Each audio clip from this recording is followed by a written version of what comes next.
Sir ఎందుకు ఇంత troll చేశారంటే అందులో మీరు ప్లే చేసిన డాన్స్, మీ ఎక్స్‌ప్రెషన్స్ కూడా జనాల్ని బాగా ఆకట్టుకుంది అనుకోవచ్చా? ఎందుకంటే మీరు ఆ పాట పాడుతున్నప్పుడు మీరు ఇచ్చిన ఎక్స్‌ప్రెషన్స్ కావచ్చు, మైక్ పట్టుకొని మీరు డాన్స్ ఆడిన డాన్స్ కావచ్చు. అది మీరు చూసిన ఎన్ని తక్కువ డ్యాన్సులు, అవునా? అసలు ఇంకా చాలా ఎక్కువ ఉంటుంది. ఎందుకంటే ఎందుకు నేను డ్యాన్స్ చేస్తున్నానంటే, ఎందుకు ఏల్చి వచ్చిందంటే, నిలువెల్ల విషంతో నిండిపోయిన నా జీవితాన్ని యేసు ప్రభు నన్ను రక్షించాడు. నా దేవుణ్ణి స్తుతించడానికి నేను నా శరీరము, నా మనసు మొత్తం ఆయనకు అంకితం ఉంచాను కాబట్టి అసలు ఆ పాట మొత్తం ఏంటంటే, ఆనందిస్తాను కోయి కోయి, ఆనందిస్తాను కోయి కోయి, సంతోషిస్తాను కోయి కోయి, డ్యాన్స్ చేస్తాను. ఇంకొకటి చెప్తాను. బండి బంధూరే భయ బండి బంధూరే, గుడిని జమారే భయ భజన జమారే, ఆనందిస్తాను నేను డ్యాన్స్ చేస్తాను, సంతోషిస్తాను నేను గంతులేస్తాను. కారణం యేసయ్య నన్ను స్వస్థపరిచినందుకు. అదనమాట మొత్తానికి అది. కానీ పాపం తెలియక చాలామంది ఆ కుర్రోళ్ళు డ్యాన్స్ చేస్తున్నారు.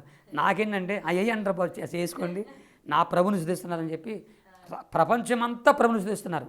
అది నా హృదయానికి ఆనందం అయిపోయింది. ఓకే. నిజంగా ఈరోజు మీరు ఎక్కడో మారుమూల గ్రామంలో పుట్టి, పెరిగి అసలు మీరెవరో కూడా తెలియని వారు ఇవాళ మొత్తం ఏపీ, తెలంగాణలో మొత్తం కూడా తెలిసిపోయారు మీరు. సో, ఈ ఫేమ్ మీకు ఇంత రావడం వల్ల అంటే ఎప్పటినుంచో నన్ను ఒకళ్ళు గుర్తించాలని ఏదో ఒకటి ఉంటుంది కదా, మనం కూడా జనాలందరికీ తెలియాలి అని చెప్పి ప్రతి ఒక్క మనిషికి ఉంటుంది ఒక స్టేజ్‌లో నేను కూడా తెలియాలి అని. మరి ఈరోజు మీకు ఇంత ఫేమ్ వచ్చినందుకు మీరు హ్యాపీగా ఫీల్ అవుతున్నారా? బాధగా ఫీల్ అవుతున్నారా? నా జీవితంలో ఎప్పుడు నేను నన్ను అందరూ గుర్తించాలని ఏనాడు అనుకోలేరు. నేను దేవునికి ప్రార్థన కూడా చేయలేదు.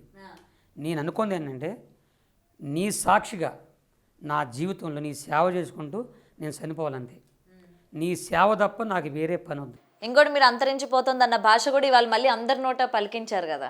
అది మా నాన్నగారి కోరిక కదా, దేవుడు అలా తీసుకొచ్చాడు. ఇప్పుడు నేను మనుషులందరికీ కనపడాలని కానీ ఆశపడలేదు. కానీ ప్రభు నీ సేవలో నేను సాగాలని కోరుకున్నా. నేను అడిగింది ఒక్క మాటే. ప్రభు ఏం చెప్తాడండి బైబిల్లో, అడుగు వాటికంటే ఊహించు వాటికంటే అత్యధికంగా ఇచ్చే దేవుడు. అంటే మనం ఒకటి అడుగుతానంట, ఆయన 10 ఇస్తాడంట. నేను అడిగింది ఏంటి అయ్యా, నీ సేవ చేసుకుంటాను, ఈ భారతదేశ ప్రపంచమంతా నీ సేవకుడుగా నన్ను గుర్తింపు చేయి ప్రభు అని ప్రార్థన చేసుకున్నా. నేను అడిగింది ఒక్క మాట, కానీ దేవుడు చేసింది నా తండ్రి కోరికను నెరవేర్చాడు, నన్నేమో ఎంత పైకి తీసుకొచ్చాడు. ఎస్. అండ్ సార్ మళ్ళీ మీరు ఈవెంట్లు కూడా వెళ్తున్నట్టున్నారుగా. మొత్తం మొన్న సంక్రాంతి పండుగకి భీమవరం మొన్న ఊర్లు కూడా వెళ్ళినట్టున్నారు కదా, మిమ్మల్ని చీఫ్ గెస్ట్గా ఇన్వైట్ చేసినట్టున్నారు. చీఫ్ గెస్ట్ అంటే అది ఈవెంట్ అంటే కాదమ్మా, అదేంటంటే టోర్నమెంట్ జరిగింది, విజయవాడలో జరిగింది. అది విజయవాడ రామరపాడులో మన యార్లగడ్డ గారు అక్కడ ఏర్పాటు చేశారు. ఎమ్మెల్యే గారి ద్వారా జరిగింది. అక్కడ వెంకటరావు గారు, యార్లగడ్డ వెంకటరావు గారు అని ఎమ్మెల్యే గారి తరఫున పిల్లలందరూ వేసుకుంటే, అక్కడున్న కొందరు పిల్లలు, నేను అక్కడ ఉంటాను కాబట్టి నన్ను గుర్తుపట్టి, సార్ మీరు వచ్చి కొద్దిగా రండి, ఎమ్మెల్యే గారు వచ్చారన్నారు. వస్తే ఎమ్మెల్యే గారు అందరూ అక్కడ కూర్చున్న వాళ్ళందరూ చాలా పెద్ద పెద్ద గెస్టులు వచ్చారు. సార్ పాడమన్నారు. పాడితే ఇప్పుడు ఈ టోర్నమెంట్ గెలిచిన వారు, ఓడిన వారు కూడా వచ్చి సంతోషంగా వాళ్ళ ఆనందం, వాళ్ళు క్రిస్టియన్ కాదు, వాళ్ళు అసలు ఎవరు క్రిస్టియన్ కాదు, నా పాటలకు ఆనందపడి నాకు తెలియకుండానే వాళ్ళు వచ్చి పూలు చల్లారు అన్నమాట. మొత్తం పువ్వులు జల్లి అందరూ వీడియోలు తీసుకుంటూ రీల్స్ చేస్తూ, ఆ వీడియోలు కూడా వైరల్ అయినాయి కదా. అది చూడలేదమ్మా. చూడలేదా మీరు? వైరల్ అయినాయి కాబట్టి ఇవ్వండి మాకు తెలిసిన వెంటనే మీరు ఎక్కడికి వెళ్తున్నారు ఏంటనేది మొత్తం అందరికీ తెలిసిపోతుంది ఈరోజు. రీసెంట్గా మళ్ళీ ఇంకేదో కొత్త పాట రిలీజ్ చేసినట్టున్నారు సార్, ఏదో పాడినట్టున్నారు. ఇంకొక పాట ఏమైనా పాడారా ఈ మధ్యకాలంలో? తెలుగులో ఏం పాడలేదమ్మా, ఇదే ఈ పాటనే, ఈ ఒక్క పాటనే మన పలసరుబాయికు రమణ గారి ద్వారా వారే రికార్డింగ్ చేసి పాడించారు. కలిసారు అయితే రమణని? వాళ్ళు ఇట్లాగే మీలాగా ఫోన్లు చేసి రమ్మంటే వెళ్ళాను, పాడమంటే పాడాను. దీంట్లో ఉన్న ప్రతి పదాలు కూడా నా యేసు ప్రభుని మహింపరుస్తూనే పాడాను నేను. దాంట్లో ఏ పదం కూడా యేసు ప్రభుది కాదంటాకి లేదు. కానీ ఒక మసిరిగాలు మకరగాలు అనేది మనుషుల్ని రండి, దేవుడి దగ్గర రండి, దేవుడు మీ కష్టాలు తీరుస్తాడు, దుఃఖంతో ఉన్నవారిని సంతోషింపజేస్తానని చెప్పి దేవుడు అన్నాడు. యోహాను సువార్తలో మీ దుఃఖమును సంతోషంగా మారుస్తాను, నా దగ్గర రమ్మన్నాడు. ఆ విషయం అంటది. సో మీరు ఇంత ట్రోల్ అయ్యారు, ఇంతమంది ఎంజాయ్ చేస్తున్న టైంలోని ఒక్కసారిగా మీ మీద ఎలిగేషన్స్ కూడా రావడం జరిగాయి. ఒక వ్యక్తి బయటకు వచ్చి అసలు అతను మంచోడే కాదు, కామాంధులు ఆడపిల్లల్ని అసలు మంచి దృష్టితో కూడా చూడడు అని చెప్పి ఒక వ్యక్తి బయటికి వీడియో చేయడం కూడా జరిగింది. ఏం చెప్తారు మరి దీని గురించి? చాలా చక్కని ప్రశ్న వేశారమ్మా, మంచి ప్రశ్న వేశారు. దీనికి నేను చెప్పేది ఏంటంటే 5 సంవత్సరాల క్రితం నేను ఒక సభలో ఉన్నా, వరంగల్లోనూ ఎక్కడో కానీ ఒక సభలో ఉన్నా, ఆ ఊరంత గుర్తులేదు నాకు.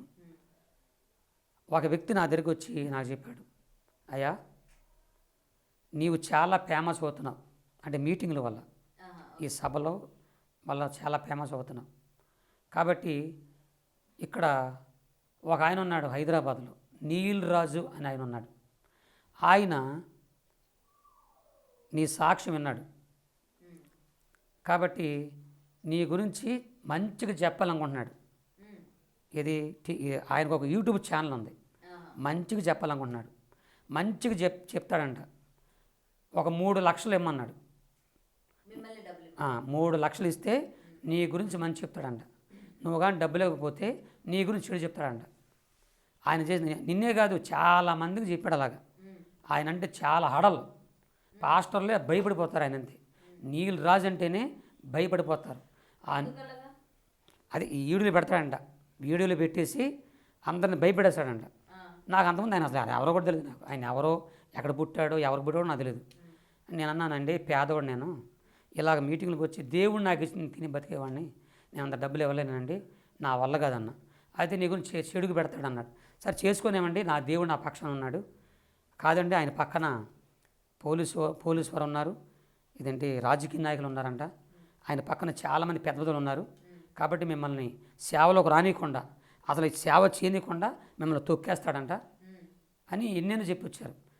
ఏమని చేసుకోమను, నేను మాత్రం ₹1 ఇవ్వను, ఏమని చేసుకోమని చెప్పాను నన్ను.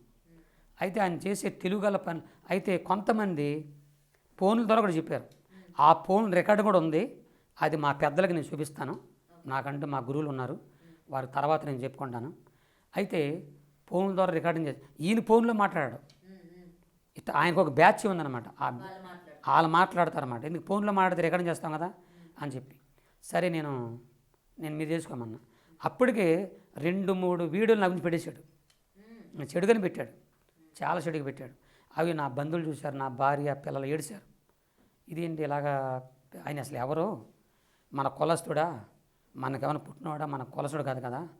ఇప్పుడు మా బైబిల్లో ఒక మాట ఉందండి. ఇప్పుడు దయచేసి దైవజనుల ఇంట్లో ఉన్నటువంటి దైవజనులారా, గొప్ప సేవకులారా, ఆంధ్ర తెలంగాణ భారతం తిరిగినవాడు నేను 40 సంవత్సరాలు. మత్తయి సువార్త 18వ అధ్యాయము 15 నుంచి 17 వరకు క్రైస్తత్వంలో దేవుని పిల్లల్లో వాళ్ళు పాస్టర్లు కానీ విశ్వాసులు కానీ ఏదైనా తప్పు చేసి ఉంటే, క్రైస్తత్వానికి ఏమన్నా అపకీర్తి తీసుకొస్తుంటే అలాంటి వాళ్ళని ఫస్ట్గా వెళ్ళి వ్యక్తిగతంగా వెళ్ళి ఆయన గద్దించాలి. ఆ విషయాలు చెప్పి సహోదరుడా ఇలా చేయొద్దు అని గద్దించాలి వ్యక్తిగతంగా. ఒకవేళ వినకపోతే 2-3 సాక్షుల్ని పెద్దలను తీసుకెళ్ళి గద్దించాలి. అప్పుడు వినకపోతే సంఘం ముందు అంటే మా పాస్టర్ ఫెలోషిప్ ముందు కానీ పెద్దలను నిలబెట్టి గద్దించాలి. అప్పుడు వినకపోతే అప్పుడు యూట్యూబుల్లోనో ఇంకో ట్యూబుల్లోనో సినిమాలోనో వాళ్ళ గురించి చెప్పి ఎలివేసేయాలి, క్రైస్తవులు ఎలివేసేయాలి అని చెప్పారు అని బైబిల్లో ఉంది. మీరు నన్ను విమర్శించిన వాళ్ళలో నేను అడుగుతున్నా, నేను ఈ